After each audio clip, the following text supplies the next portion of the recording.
இன்னைக்கு தேர்ஸ்டே எடுத்த mini vlog பார்க்கலாங்களா? நோன்பு திறக்க மச்சி வீட்டுக்கு வர சொல்லியிருந்தாங்க. ஆசிருக்கு எல்லாரும் ஒன்றா சேர்ந்து உட்காந்து நோன்பு திறக்கும் போது கொஞ்சமாக சாப்பிட்டா கூட நிறையா சாப்பிட்ட மாதிரி இருக்குது அப்படின்னு சொல்லிகிட்டே இருப்பான். எப்போதும் பிள்ளைங்க வடை சமோசா இப்படி தானே சாப்பிட்றாங்க. பீஸா பர்கர்லாம் வாங்குறேன் அப்படின்னு சொல்லி வாங்கியிருந்தாங்க. நானும் வீட்டில் நோன்பு டைமில் பீஸா செய்வேன், ஆனால் இந்த தடவை செய்யவே இல்லை. அதோட அங்கேயே ரெடியாகி பள்ளிவாசலுக்கு தொழுகை போயிருந்தோம். ஆசிர் வந்து ஊரில் இருந்திருந்தால் அந்த டைம் நல்லா இருந்திருக்கும்ல அப்படின்னு சொல்லிகிட்டே இருந்தான். பள்ளிவாசலில் போய் வீடியோலாம் எடுக்கலை. அதுக்கப்புறம் அங்கேருந்து கிளம்பி வீட்டுக்கு போயாச்சு. நைட்டு சாப்பாட்டுக்கு வாடா சுட்டிருந்தேன். வாடாக்கு வந்து அரை முடி தேங்காய், ஒரு சின்ன சைஸில் பல்லாரி வெங்காயம், அதுக்கு பதில் 5-6 சின்ன வெங்காயம் சேர்த்தா இன்னும் நல்லாயிருக்கும். 1 டீஸ்பூன் சோம்பு, பெருஞ்சீரகம் சேர்த்து நல்லா அரைச்சிட்டேன். இது கூட பச்சை மிளகாய் வேணும்னா சேர்த்துக்கலாம். 2-3 தண்ணி சேர்த்து தேங்காய் பால் எடுத்து தனியாக வச்சுருக்கேன். இந்த ரெசிபி மைதா மாவில் தான் செய்வாங்க. 2 கப் மைதாக்கு 2 டேபிள் ஸ்பூன் அரிசி மாவு இல்லைனா இடியாப்ப மாவு சேர்க்கணும். அப்போ தான் அந்த ஓரம்லாம் மொறுமொறுன்னு வரும். நான் வந்து இன்றைக்கி இடியாப்ப மாவு தான் சேர்த்துருக்கேன். சேர்த்துட்டு இந்த மாதிரி சலிச்சு வச்சுட்டு அரை டேபிள் ஸ்பூன் உப்பு சேர்த்து நல்லா மிக்ஸ் பண்ணிவிட்டேன். இன்னொரு பக்கம் ஒரே ஒரு முட்டை, 2 கப் மாவுக்கு 1 முட்டை போதும். இந்த மாதிரி நல்லா பீட் பண்ணிவிட்டு அதையுமே மாவில் சேர்த்து நல்லா மிக்ஸ் பண்ணிவிட்டு எடுத்து வச்சுருந்த தேங்காய் பால்லேருந்து கொஞ்சம் கொஞ்சமாக சேர்த்துக்கலாம்.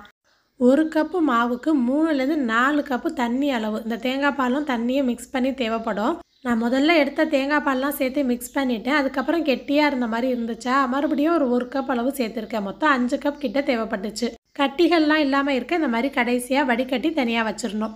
இந்த பக்கம் மட்டன், உருளைக்கிழங்கு 2மே சேர்த்து மிளகு கறி ஆனந்தான் காய்ச்சிருந்தேன். நான் வந்து இரும்புக்கல் எடுத்திருக்கேன். நான்ஸ்டிக்கில் செஞ்சால் இன்னும் ஈஸியாக வரும். ஆனால் இதில் செய்யும் போது மொறுமொறுப்பாக இன்னும் நல்லாயிருக்கும்.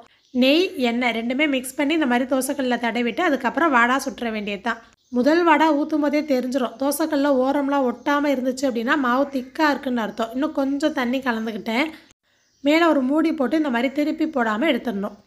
ஸோ ஒரு 2 நிமிஷம் கழித்து லேசாக அந்த ஆவியெல்லாம் போனதுக்கப்புறம் இந்த மாதிரி பெரட்டி போட்டு மடக்கி வச்சா அழகாக இருக்கும்.